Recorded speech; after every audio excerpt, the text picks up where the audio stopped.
Hi வணக்கம் உறவுகளே. இன்று திருமண நாள் பிறந்த நாள் காணும் அனைவருக்கும் என் அன்பான வாழ்த்துக்கள்ப்பா. இன்னைக்கு வெள்ளிக்கிழமை பாத்தீங்கன்னா எப்பவுமே எல்லா வீட்லயும் சாம்பார் தான் இருக்கும். இன்னைக்கு நம்ம வீட்லயும் சாம்பார் தான்ப்பா. நான் பாத்தீங்கன்னா முள்ளங்கி வச்சு சாம்பார் செய்ய போறேன். வாங்க அந்த சாம்பார் எப்படி செய்யலாம்னு பார்க்கலாம். இப்போ எங்க 4 பேருக்கு செய்யறதுக்கு நான் 3/4 கப்பு தோரம்பருப்பு எடுத்திருக்கேன்ப்பா. இந்த தோரம்பருப்பை இது ஒரு 3 தடவை கழுவி எடுத்துக்கலாம். போட்டு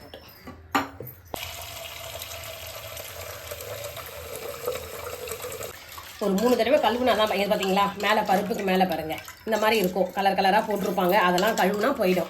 அதனால் ஒரு 3 தடவை வாஷ் பண்ணிக்கலாம். பருப்பை 3 தடவை கழுவி அதுக்கு தேவையான தண்ணி ஊற்றிருக்கோம்பா. பருப்புக்கு மேலே வரைக்கும் தண்ணி வந்திருக்கு. பருப்பு நல்லா உபரியாகும், அதனால தான் கொஞ்சம் தண்ணி எக்ஸ்ட்ரா வச்சுருக்கேன்.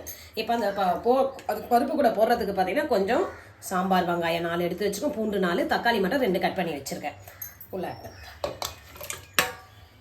இப்போ அது கூட மஞ்சத்தூள், சாம்பார் நல்லா கலர் கொடுக்கும். மஞ்சத்தூள் 1/2 ஸ்பூன் போட்டிருக்கேன். 1 ஸ்பூன் சீரகம் போடுறேன். கொஞ்சம் வெந்தயமும் போட்டு வேக வைக்கிறோம். இதெல்லாம் பருப்பு நல்லா டேஸ்ட்டாக வாசனையாகவும் இருக்கும். அதுக்காக கூடவே கொஞ்சம் எண்ணெயும் ஊற்றிக்கணும், பருப்பு சீக்கிரம் வெந்து வரத்துக்கு. 1 ஸ்பூன் சமையல் எண்ணெய். இதெல்லாம் போட்டுட்டேன். ஸ்டவ் பற்ற வைக்கல, தொட்டு கும்பிட்டு ஃபஸ்ட்டு ஸ்டவ்வை பற்ற வச்சா சூப்பராக வேகும்.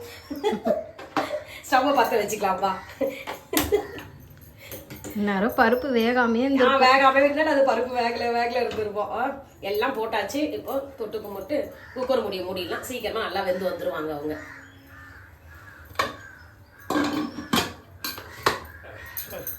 மூணு விசில் தான் இதுக்கும், ஓகேவா?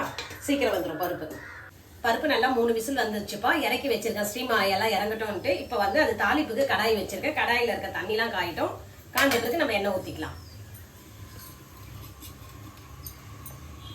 நல்லா காஞ்சிடுச்சு. இப்போ தேவையான அளவு எண்ணெய் ஊற்றிக்கலாம். எண்ணெய் காயிட்டோம். எண்ணெய் காஞ்சிச்சுப்பா. கடுகு போட்டுக்கலாம். கொஞ்சம் சீரகமும் தாளிப்புக்கு போட்டுக்கலாம்.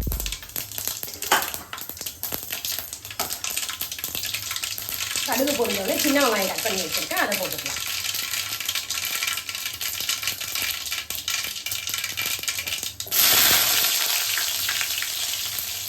கூடவே கறிவேப்பிலையும் போட்டுக்கலாம்.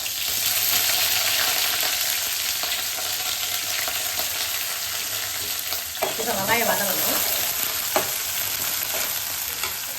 கொஞ்சம் உப்பு வதங்கணும்.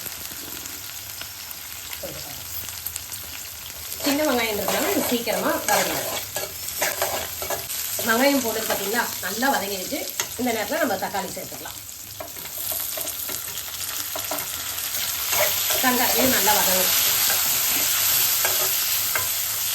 இப்போ தக்காளி நல்லா வதங்கிடுச்சுப்பா. இந்த நேரத்தில் நம்ம முள்ளங்கி கட் பண்ணி வச்சுருக்கதை போட்டுக்கலாம். இது முள்ளங்கி பார்த்தீங்கன்னா ஒரு கொஞ்சம் ஒரு 5 மினிட்ஸ் வதங்கினா போதும். இது ஏன்னா நீர்க்காய் தான், இதுலேருந்தே தண்ணி நிறைய வரும். ஏன் இன்னைக்கு முள்ளங்கி சாம்பார் எடுத்தேன்னு பார்த்தீங்கன்னா, இந்த வெயில்னால இந்த மாதிரி நீர்க்காய்கள்லாம் அதிகம் சேர்த்துக்கணும், அதுக்காக தான். ஆனால் என் பசங்களுக்கு பார்த்தீங்கன்னா முள்ளங்கியே பிடிக்காது. அதான் இப்போ கேட்கலாம் வந்தேன். அதுக்கு போயும் முள்ளங்கியா போய் சூஸ் பண்ணுவேன் அப்படின்னு. ஆமாம், ஆனால் அப்பாவுக்கு ரொம்ப பிடிக்கும். அவர் வெயிலில் வேலை செய்யறதுன்றதுனால அவருக்கு இந்த மாதிரி காயெல்லாம் கொடுத்தா ரொம்ப நல்லது. முள்ளங்கி வெள்ளங்கி. ஏன்னா கிளைமேட்டுக்கு ஏற்ற மாதிரி மாறிக்கணும். வெயில் நாள் வந்தாலே நீர்க்காயெல்லாம் சாப்பிடணும். குளிர் நாள் ஐஸ்கிரீம் கூட தான் சாப்பிடணும். அதெல்லாம் என்ன வாங்கி தெரியா? ஐஸ்கிரீம் அது குளிர்ச்சி இல்லையே, சூடு தானே. அதுதான் எல்லாத்தையும் தப்பு புரிஞ்சுன்னு இருக்கீங்க நீங்க. எது சொன்னா அதை விட்டுட்டு ஐஸ்கிரீம் உனக்குன்னா நான் வீட்லயே செஞ்சு தரேன் சுஷ்மி. சூப்பரான குல்ஃபி செஞ்சு தரேன் அம்மா உனக்கு. இப்போ இந்த முள்ளங்கி நல்லா வதங்கட்டும். இப்போ முள்ளங்கியே நல்லா வதங்கிடுச்சு. இந்த நேரத்துக்கு சாம்பாருக்கு தேவையான காரம் சேர்த்துக்கலாம். இதில் வீட்டில் அரைச்ச மிளகாய் பொடி தான் சேர்த்துருக்கேன். ஒரு 1/2 ஸ்பூன் போட்டுக்கிறேன். இப்போ இது பச்சை வாசனை போகிற அளவுக்கு வதக்கிட்டு உடனே கொஞ்சம் தண்ணி ஊற்றிக்கலாம் வேகிறதுக்கு. அந்த காய் வேகிற அளவுக்கு தண்ணி ஊற்றிக்கலாம். இப்போ ஒரு 5 நிமிஷம் கொதிக்கணும். அது வரைக்கும் இது தட்டு போட்டு மூடி வச்சுக்கலாம். ஓகே, ரெஸ்ட் கொடுத்தா தான் கரெக்டாக இருக்கும். இப்போ பார்த்தீங்கன்னா பார்த்தீங்களா, முள்ளங்கி நம்ம போட்ட மசாலா எல்லாம் நல்லா கொதிச்சு வந்துச்சு. முள்ளங்கியும் கொஞ்சம் நல்லா வெந்துடுச்சு, கலர் மாறி இருக்கு, தெரியுதா? இதுதான் வெந்ததுன்னு அர்த்தம், சாஃப்ட் ஆகிடும். அது கூட இங்கே பார்த்தீங்களா கொஞ்சமாக ஒரு சின்ன நெல்லிக்காய் அளவு புளி எடுத்து வச்சிருக்கேன், அதை கரைச்சி வச்சிருக்கேன், அதை ஊற்றிக்கலாம். புளி ஊற்றி புளி ஒரு 2 கொதிக்கலாம். ஒரு 2 மினிட்ஸ் கொதிச்ச உடனே இப்போ நம்ம பருப்பு வேக வச்சிருக்கோம் இல்லையா, அது கொதிக்கிற டைம் கலரி விட்டு கொதிக்கிட்டோம். பருப்பு பார்த்துக்கலாம். ஸ்டீம் ஆறிச்சு எடுத்தாச்சு. பார்த்தீங்களா பருப்பு சூப்பராக வெந்திருக்கு நல்லா. இப்போ இதை மேஷ் பண்ணணுமா? மேஷ் பண்ணணும். அதுக்கு வந்து இந்த கரண்டியை வச்சு இப்படி பண்ணாலே நல்லா மசிஞ்சிடும். நம்மள தான் சட்டின்னு ஒன்று வாங்கணுண்டி, அந்த சட்டி தான் கலர் கலராக வருது இன்னும் போடல. இல்லை சட்டியில் ஊற்றி மத்து வச்சு ஒரு கடைவாங்க. அது அப்படி இது அதெல்லாம் பண்ணவே தேவையில்லைங்க. மசிச்சா இன்னும் இப்படி பண்ணாலே போதும். நல்லா வந்துருச்சு பருப்பு. அந்த எண்ணெய் ஊற்றுறதுனால தான் சீக்கிரமாக பருப்பு வந்துடும். இப்போ பருப்பையும் அது மேஷ் பண்ணி வச்சிடணும். இதை கொதிச்சோடனே இதை எடுத்து ஊற்றி மிக்ஸ் பண்ண வேண்டியது தான். இருந்தாலும் நீ சொரன்ற சவுண்டு எனக்கு பிடிக்கல. இது பண்ணுறேன் அன்னைக்கு இதுக்கு. ஆமாம், அது மாதிரி ஒரு சவுண்டு வரும். பல்லு கூசம் சிலவங்களாம் உனக்கு எப்படி இந்த மாதிரி சவுண்டு கேட்க கடற்கர பல்லு கூசம். இருந்தாலும் நம்ம என்ன பண்ணோம், பண்ணி தானே ஆகணும். அப்போதான்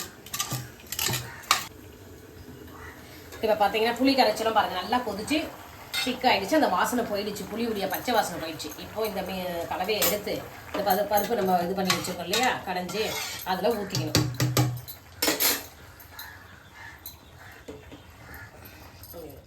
ஊற்றிக்கணும்.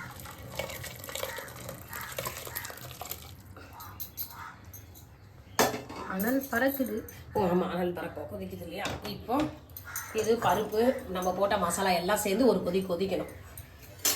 கொதிச்ச வரைக்கும் லாஸ்ட்டில் ஃபினிஷிங் டச் இருக்கு பாரு, அதுதான் இந்த சாம்பாரை வந்து இன்னும் ஹைலைட்டாக தூக்கி கொடுக்கும். இப்போ இது ரொம்ப திக்காக இருக்குது, தண்ணி ஊற்றிக்கலாம். சரிங்களா, சாம்பார் ரொம்பவே திக்காக இருக்குது. அதுக்கு இன்னும் கொஞ்சம் தண்ணி இது பண்ணிக்கலாம். இந்த கடாயெல்லாம் கொஞ்சம் இது பண்ணி தண்ணி ஊற்றி கழுவி ஊற்றிக்கலாம். கலரி இப்போ உப்பு எல்லாமே பார்த்துக்கணும், புளிப்பெல்லாம் எப்படி இருக்குது. சாம்பார் நல்லா கொதிச்சு ரெடி ஆகிடுச்சு. இப்போ இது ஒரு பாத்திரத்துக்கு நம்ம மாற்றிக்கலாம். சாம்பாரை மாற்றிக்கலாம். நல்லா கலக்கி ஊற்றிக்கலாம்.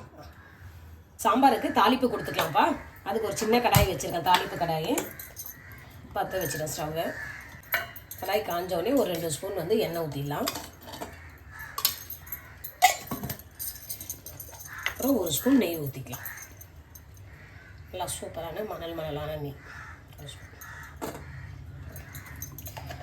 நல்லா நெய்லாம் கரைஞ்சிடுச்சு. இப்போ வந்து கொஞ்சம் கடுகு போட்டுக்கலாம். கடுகு நல்லா பொரிஞ்சிருச்சு. கருவேப்பிலை போட்டுக்கலாம். காஞ்ச மிளகாய் போட்டுக்கலாம். இப்போ இதுதான்ப்பா, இது சாம்பார் பொடிப்பா. இது வீட்டில் அரைச்ச சாம்பார் பொடி. இதையும் போட்டுக்கலாம். போட்டு அப்படியே எல்லாத்தையும் மிக்ஸ் ஆகிறத கலக்கி விட்டுட்டு இதை அப்படியே எடுத்து இந்த தாளிப்பு சாம்பாரில் ஊற்றணும். இதை சாம்பாரில்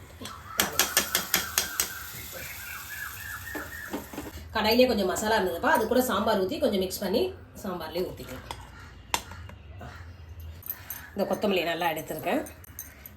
இப்போ சாம்பாருக்கு கொத்தமல்லி தூவிடலாம். தூவினோடனே சூப்பரான முள்ளங்கி சாம்பார் என்னுடைய ஸ்டைலில் ரெடியாக இருக்குது. முள்ளங்கி சாம்பார் நல்லா வாசனையா சூப்பரா ரெடியா இருக்கு. இப்போ சூப்பரான முள்ளங்கி சாம்பார் ரெடியா இருக்குப்பா. நான் சொன்ன மெத்தட்லயே செஞ்சு பார்த்துட்டு எப்படி இருக்குன்னு எனக்கு கமெண்ட்ஸ்ல சொல்லுங்க. அப்படியே அம்மா சேனலுக்கு லைக் பண்ணுங்க, ஷேர் பண்ணுங்க, சப்ஸ்கிரைப் பண்ணுங்க.